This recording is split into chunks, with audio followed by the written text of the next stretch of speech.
Inasema asiyefunzwa na mamae huvunzwa na ulimwengu. Na pia katika Biblia kuna wasichana walikuwa katika Biblia 10, 5 walikuwa werevu na 5 walikuwa wajinga. Yende ikawa ule mtu anakutusi akisema yeye ndio mjinga, yende ikawa yeye ndio mjinga sana kwa sababu yeye ni mtu amezoma lakini mpaka awe na uelevu kama ule ulikuwa wa Suleimani.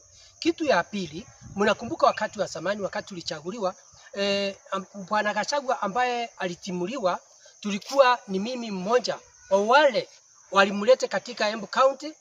Kama ni kwa kanisa, kama ni kwa Harambee, hakuna pahali tulikuwa tunaachana na yeye, na nilikuwa nikisema nikihubiri mambo ya muungano wa serikali ya Kenya Kwanza.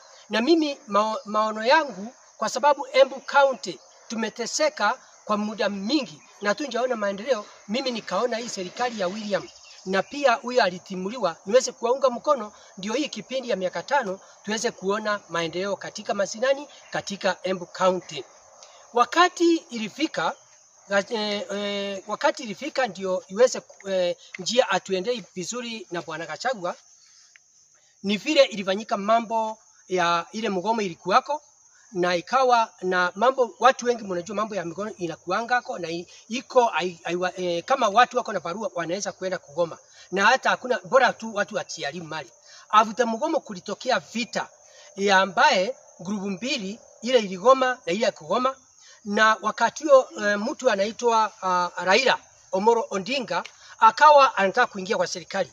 Vita ilitoka hapo, na wakati huo mimi mwenyewe, kwa sababu wakati tulikuwa tembea, nilikuwa nataka, kwa sababu Senate ni upper house na nilikuwa karibu sana na ule ambaye alitimuliwa Rigathi Gachagua, nilikuwa nang'ang'ana sana kwa sababu ya siasa, nikumwambia kwa sababu ni rafiki juu ya siasa itakayokuja tu akumbali sisi maseneta wa Mount Kenya tuwe tukimtembelea.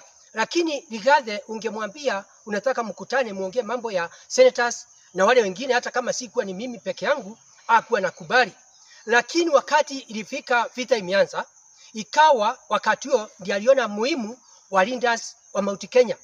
Na wakati ilikuwa, kwa sababu siasa haikuwa ya siku moja, vita wakati ilianza, kama ni MP, kama ni senator, kama ni governor, tukaona ni vizuri tuweze kumsaidia ndio asiweze kutimuliwa.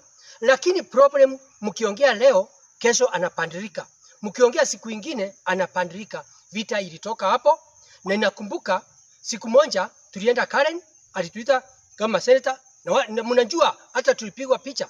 Tumekuwa tukienda, wakati ule tulienda Karen mara karibu 2, 3, 4 tukimtembelea, lakini ile mambo